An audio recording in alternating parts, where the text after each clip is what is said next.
Hi, I'm Rick Olson with MRT. We design and manufacture lathe refacing products for the oil and gas industry. What we have here is an XT39 tool that is designed to reface at 4.500 inch length. The lengths of the cuts are always fixed in position and therefore never change throughout your refacing operation. Another unique feature on these tools is that we're able to cut the inside bevel and the outside bevel along with the torque stop and sealing face in a single reface. So the pin machine works in the same fashion. Our torque stop cutter here and the seal face cutter, when those are bolted into position, they are set at a specific length too. This should be 4.497, and therefore that length on the connection throughout your reface job never changes. It also does the inside bevel of the pin nose and the outside bevel of your tool joint as well in a single cut. So they're easy to operate and simple to maintain. All right, this is our lubrication work cart. I'm just going to go through this with you briefly and explain how to get it set up for the job. And then from there, we'll proceed on operation of tools. So the first thing that you do on the job site is basically make sure that your speed control device is plugged into your power strip cord.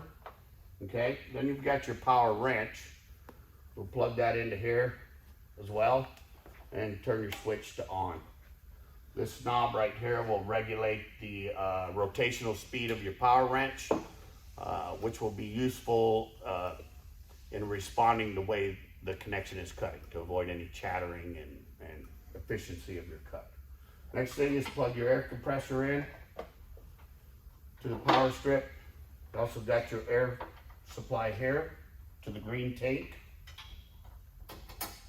So plug that in.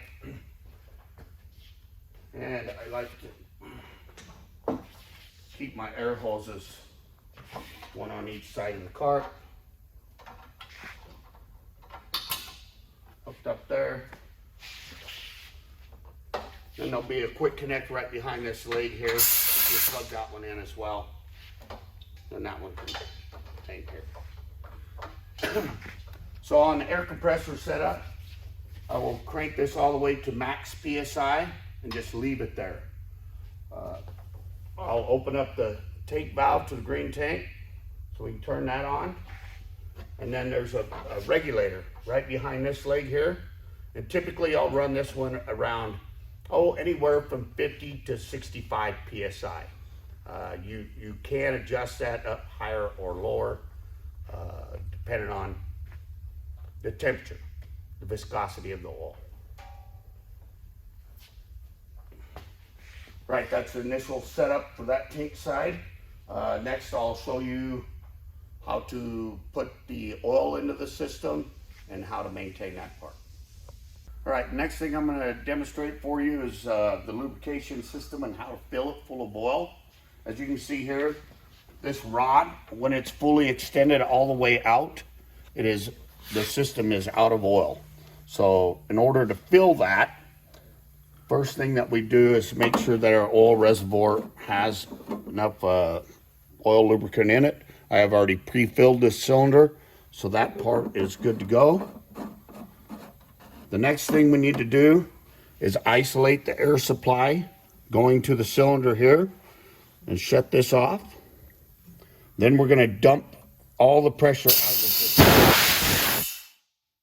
Once it's dumped out, you can then open up the inline valves which supply the reservoir, and then slowly push this in, and it'll suck the oil into the cylinder.